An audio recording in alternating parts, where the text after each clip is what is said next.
Hello everybody, welcome to a brand new video on this channel, and I'm literally not wearing as much makeup as I usually do. Surprise. It is a big surprise actually to me, because I usually wear makeup all the time. I just took a shower. I just decided why not get my brows done and do all that stuff. And I was straightening my hair. My hair is so hard for me to straighten it myself, so I'm trying my best. In this video, I want to talk to you guys a bit about insecurities as a trans woman. We all go through insecurities. Obvious as hell. But every single trans person has something different of an insecurity. Obviously, there's a lot of main insecurities that pop out for every single person. It's kind of universal. But let's take the time to look at that shape. Look how good it's coming out. I'm so happy. And boom, right there. I've been working very hard. One of my biggest insecurities as a trans woman is my hands. I have a big insecurity about my hands because I know biological women have very small hands, and some do have long fingers, which kind of help me pass a little bit. But the overall base of your hand, my hands are a bit bigger than women's are. Women usually end right around here, and in very small cases, they actually end up around here. But I have very big hands, and I don't like that. I just don't like that. Ugh, it fucks me.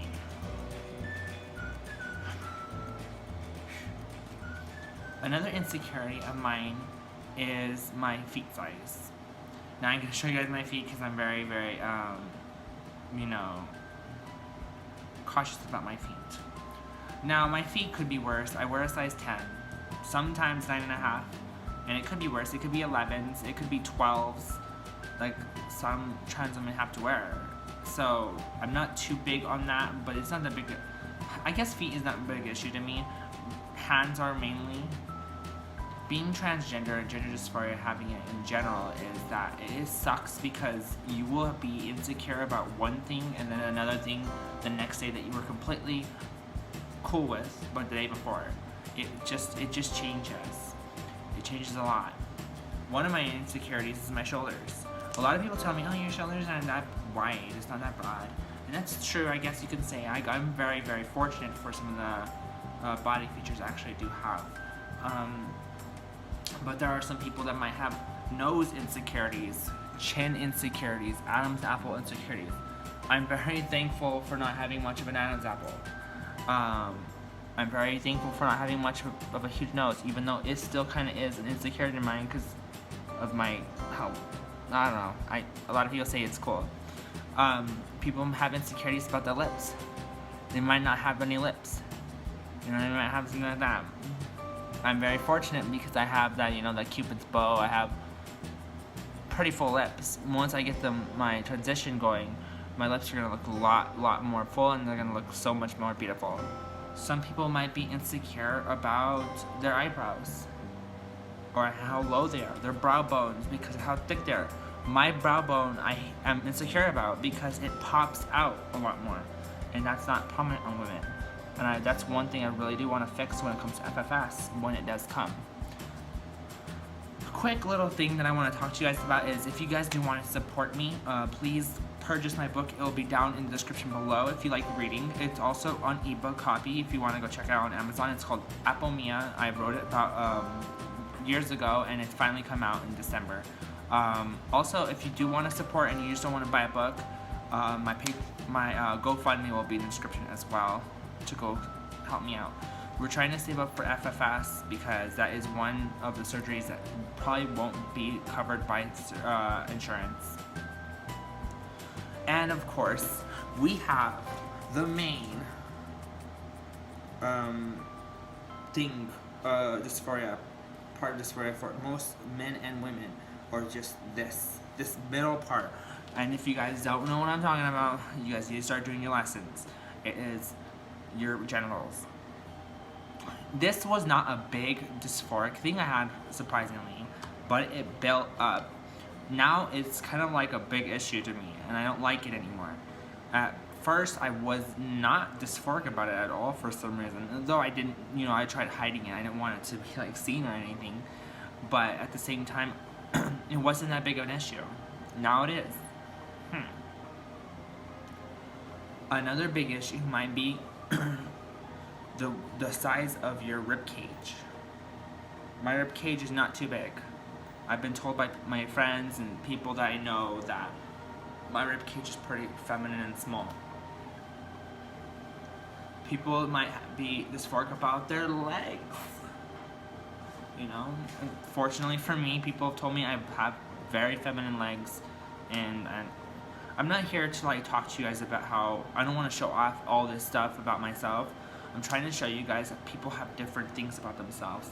And it's very hard as a transgender person because it's always like you're gonna feel dysphoric about something. And the problem is there's a lot of trans women that have a lot of insecurities, just like me. We all have insecurities. But it's very, very prominent on people like us because we are constantly trying to look and feel the way we're supposed to be. And it's sad because some of us go through puberty, some of us go through all this stuff, and some of us are just not born genetically the way we want to be. For instance, some people just don't fill out the hips that they need to fill out when they take hormones. Surprisingly for me, I have, and it's still growing. Like this is literally the size. And my hips are growing. But there are some people that just don't have those hip bones. Some people that just don't get boobs. And it's very, very hard. I think the only thing I'm very dysphoric about, and I'm gonna be honest with you guys, I'm actually very happy with my body. I am dysphoric about my, my genitals. I am dysphoric about my hands. I'm dysphoric about my feet. And I'm dysphoric about my arms sometimes because my arms are pretty long. And I know that might not be a thing, but look at those hands. Look how fucking huge those things are. Those things are huge, and they feel like masculine as hell. And I feel like even when I put on nails, like certain nails, they don't get any better, I have to always find myself doing something like this when I'm talking to people, trying to hide off the way my hands are. And even looking at them in the video right now, it's kind of embarrassing. The best way to fix all this stuff is simply to just accept that even natural born women have insecurities just much as we are. There's a lot of women that are born and have wide rib cages. There's women that are born with big noses. There are women born with long, big hands. There are women with big feet. There are women just like us. But I think the best thing we can do is simply learn to love ourselves. One of the things I hate hearing on comment sections is people saying that trans people are trying to speak up about living happily as your and being authentic with yourself, and we're the ones that are transitioning and we're not being real with ourselves. But the thing is, we're going to try to succeed a transformation for our body to help us feel great about ourselves. That's the whole deal here. We do it for the fact that we're trying to be authentic to ourselves. Anyways, guys, that's going to be all I have for today. I wanted to leave you guys with a thank you for all the subscribers and all the help that you guys have been doing. I really want to start uploading a lot more because you guys have been doing a lot of feedback on my channel, and I'm so thankful.